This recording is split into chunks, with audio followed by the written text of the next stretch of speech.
रामेश्वरम मंदिर तमिलनाडु राज्य के रामनाथपुरम जिले में स्थित है। यह मंदिर हिंदुओं का एक पवित्र मंदिर है और इसे 4 धामों में से एक माना जाता है। रामेश्वरम मंदिर को रामनाथ स्वामी मंदिर या राम के भगवान शिव के नाम से भी जाना जाता है।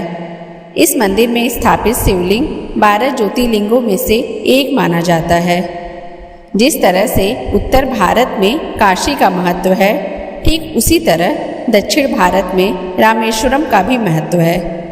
रामेश्वरम हिंद महासागर और बंगाल की खाड़ी से चारों ओर से घिरा है एवं शंख के आकार का द्वीप है। सदियों पहले यह द्वीप भारत की मुख्य भूमि से जुड़ा हुआ था, लेकिन धीरे धीरे सागर की तेज लहरों से कटकर यह अलग हो गया, जिससे यह टापू चारों तरफ से पानी से घिर गया। श्री रामेश्वर ज्योतिर्लिंग। इस ज्योतिर्लिंग की स्थापना मर्यादा पुरुषोत्तम भगवान श्री रामचंद्र ने की थी। जब भगवान श्री रामचंद्र जी लंका पर चढ़ाई करने के लिए जा रहे थे, तब इसी स्थान पर उन्होंने समुद्र की बालू से शिवलिंग बनाकर उसका पूजन किया था।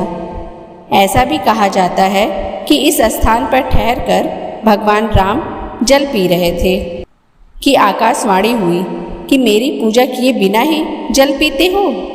इस वाणी को सुनकर भगवान श्री राम ने बालू से शिवलिंग बनाकर उसकी पूजा की तथा भगवान शिव से रावण पर विजय प्राप्त करने का वर मांगा। उन्होंने प्रसन्नता के साथ यह वर भगवान श्री राम को दे दिया। भगवान शिव ने लोक कल्याण हेतु ज्योतिर्लिंग के रूप में वहाँ निवास करने की सबकी प्रार्थना भी स्वीकार कर ली।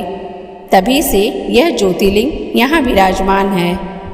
इस ज्योतिर्लिंग के विषय में एक दूसरी कथा इस प्रकार कही जाती है। जब भगवान श्री राम रावण का वध करके लौट रहे थे, तब उन्होंने अपना पहला पड़ाव समुद्र के उस पार गंधमादन पर्वत पर डाला था। वहाँ बहुत से ऋषि और मुनिगण भगवान श्री राम दर्शन के लिए उनके पास आए। उन सभी का आदर सत्कार करते हुए भगवान राम ने उनसे कहा कि रावण का वध करने के कारण मुझ पर ब्रह्म हत्या का पाप लग गया है। आप लोग मुझे इससे निवृत्ति का कोई उपाय बताइए। यह बात सुनकर वहाँ उपस्थित सारे ऋषियों मुनियों ने एक स्वर से कहा कि आप यहाँ शिवलिंग की स्थापना कीजिए, इससे आप ब्रह्म हत्या के पाप से छुटकारा पा जाएंगे। भगवान राम ने उनकी यह बात स्वीकार कर हनुमान जी को कैलाश पर्वत जाकर वहाँ से शिवलिंग लाने का आदेश दिया। हनुमान जी तत्काल ही वहाँ जा पहुँचे, किंतु उन्हें उस समय वहाँ भगवान शिव के दर्शन नहीं हुए। अतः वे उनका दर्शन प्राप्त करने के लिए वहीं बैठकर तपस्या करने लगे।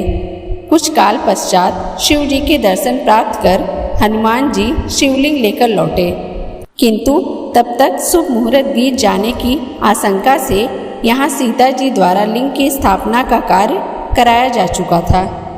हनुमान जी को यह सब देखकर बहुत दुख हुआ। उन्होंने अपनी व्यथा भगवान श्री राम से कह सुनाई।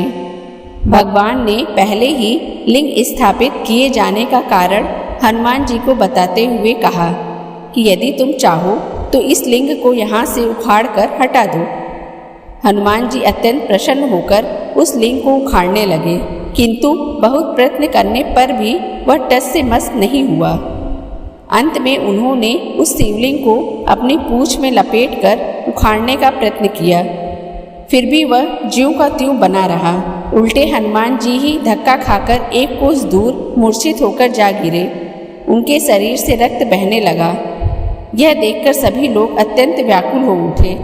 माता सीता जी पुत्र से भी प्यारे अपने हनुमान के शरीर पर हाथ फेरती हुई विलाप करने लगी।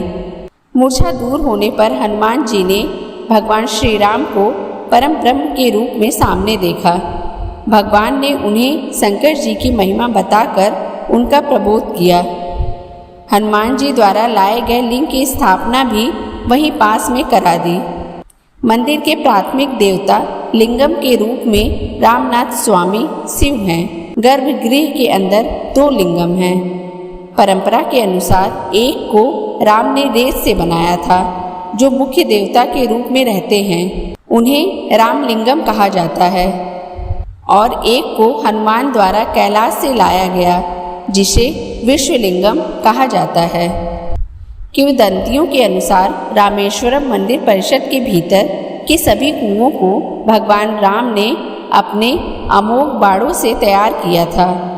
उन्होंने इन कुओं में कई तीर्थों का जल छोड़ा था। मान्यता है कि जो व्यक्ति ज्योतिर्लिंग पर पूरी श्रद्धा से गंगा जल चढ़ाता है, उसे मोक्ष की प्राप्ति होती है। क्योंकि भगवान राम ने हत्या दोष से मुक्ति पाने के लिए यहाँ शिव की पूजा की थी, इसलिए मान्यता है कि ज्योतिर्लिंग की विधि विधान से पूजा करने से व्यक्ति ब्रह्म हत्या जैसे पापों से मुक्त हो जाता है। रामेश्वरम मंदिर के अंदर 22 तीर्थ हैं, जो अपने आप में प्रसिद्ध हैं। मंदिर के पहले और सबसे मुख्य तीर्थ को अग्नि तीर्थ नाम से जाना जाता है।